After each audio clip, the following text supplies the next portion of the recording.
अस्सलाम वालेकुम। उम्मीद करती हूँ सब खैरियत से होंगे। आज हम अरबी अदब से अख्ज़ करदा एक कहानी को शामिल करेंगे जो एक अनोखे तजर्बे पर मुश्तमिल है। एक उस्ताद साहब कहते हैं कि मैं एक प्राइमरी स्कूल में मुंतकिल हुआ। प्रिंसिपल ने मुझे तीसरी जमात पढ़ाने को दी और अपने दफ्तर बुलाया। उन्होंने कहा, मैं तुमसे साफ साफ बात करता हूँ, हमारे स्कूल में तीसरी जमात के 3 सेक्शन हैं। इस तालीमी साल हमने बाकी असातिज़ा के साथ मिलकर ये फैसला किया है कि इनमें से 2 क्लासों में बेहतरीन तलबा होंगे और तीसरी क्लास जो हमने तुम्हें दी है उसमें तमाम तलबा नाकाम और नाउमीद हैं। अगर तुम उनमें से कोई 3-4 को भी जरा बेहतर बना सको तो तुम्हें पूरा एहतराम मिलेगा, और अगर तुम ऐसा ना कर सके तो कोई इल्जाम नहीं मिलेगा, क्योंकि वो बच्चे और उनके वालिदैन खुद भी जानते हैं कि ऐसा मुमकिन नहीं और वो कमजोर बच्चे हैं, मायूस भी। उस्ताद साहब कहते हैं, मैं क्लास में दाखिल हुआ और हर तालिब इल्म से पूछा कि तुम बड़े होकर क्या बनना चाहते हो। कुछ ने कहा फौजी अफसर, कुछ ने कहा डॉक्टर और कुछ ने कहा इंजीनियर। ये सुनकर मेरे दिल को बहुत खुशी हुई और मैंने सोचा कि कम से कम अभी तक इनके ख्वाब नहीं मरे, वो अपने ख्वाबों समेत जिंदा हैं। अगले दिन मैंने तलबा की नशिस्तें उनके ख्वाबों के मुताबिक बदल दी। अफसर एक साथ बैठेंगे, डॉक्टर एक साथ और इंजीनियर एक साथ। और मैंने उनकी किताबों पर उनके ख्वाबों का लक़ब लिख दिया, मसलन अफसर मोहम्मद, डॉक्टर अब्दुल्ला, इंजीनियर खालिद। यूं वो सब अपने ख्वाबों के साथ अपनी अपनी नशिस्त पे बैठते और मैंने तदरीस का आगाज किया और अपने जहन में ये बात बिठा ली कि ये बच्चे किसी सूरत भी दूसरों से कमजोर या कमतर नहीं।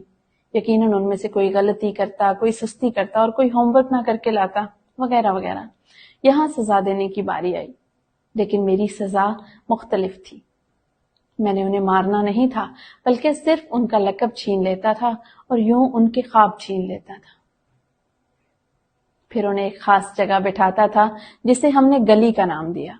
ये उन्हें बहुत तकलीफ देता और वो अपनी पूरी कोशिश करते कि दोबारा कभी उन्हें अपनी कुर्सी से ना हटाया जाए, उनका लक़ब वापस ना लिया जाए और उन्हें गली में ना बैठना पड़े। इस तरीके से तलबा का मेयार बुलंद होता चला गया। वो रोजाना होमवर्क करने लगे, दिल लगाकर पढ़ने लगे और आपस में अच्छी मुसाबकत पैदा हो गई। मैं कभी कभार उन्हें तोहफे भी देता जो उनके ख्वाब के शोबे से मुताल्लिक होते। पहली टर्म के आखिर तक मेरी पूरी क्लास को पढ़ाई, स्कूल और उस्ताद से मोहब्बत हो गई। अब शाज़ो नादिर ही किसी को गली में बैठना पड़ता। साल के आखिर में पूरी क्लास ने बाकी दोनों क्लासों को बड़े फर्क से पीछे छोड़ दिया। प्रिंसिपल और दूसरे असातिज़ा ने मुझसे पूछा कि मैंने ऐसा क्या किया जिसकी वजह से वो क्लास तदरीसी लिहाज से इतना आगे चली गई, मैंने क्या तरीका अपनाया। तो मेरा जवाब ये था, मेरा तदरीसी तरीका और अंदाज तुम्हारे जैसा ही है। फर्क सिर्फ इतना है कि मैंने हर तालिब इल्म को अपने ख्वाब का दिफा करने पर लगा दिया। बिल्कुल ऐसा ही है। हमारे यहाँ तालिब इल्म जो हैं वो कमजोर हदफ होते हैं और असातिज़ा बड़ी आसानी से आके कहते हैं ये तो डमीज हैं, ये तो पढ़ ही नहीं सकते, ये कर ही नहीं सकते। भाई कैसे नहीं कर सकते, क्या कमी है उनमें?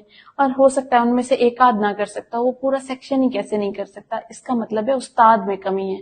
वो पढ़ाते हुए उस तालिब इल्म की दिलचस्पी जो है वो उस लेक्चर में कभी पैदा ही नहीं कर सकता। वो ऐसी सरगर्मियां ही प्लान नहीं करता जिससे बच्चे का अपनी क्लास में इंटरेस्ट डेवलप हो सके, और पूरा पूरा सेशन वो तनख्वाह लेता है लेकिन बच्चा फेल पे फेल होता चला जाता है।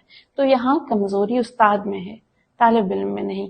लेकिन वो चूंकि कमजोर हदफ है, वो कभी ये नहीं कह सकेगा, ना उसके वालिदैन ये कहेंगे, तो हम इस चीज का फायदा उठाते हैं। उसके अदब का भी दूसरे लफ्जों में फायदा उठाया जाता है।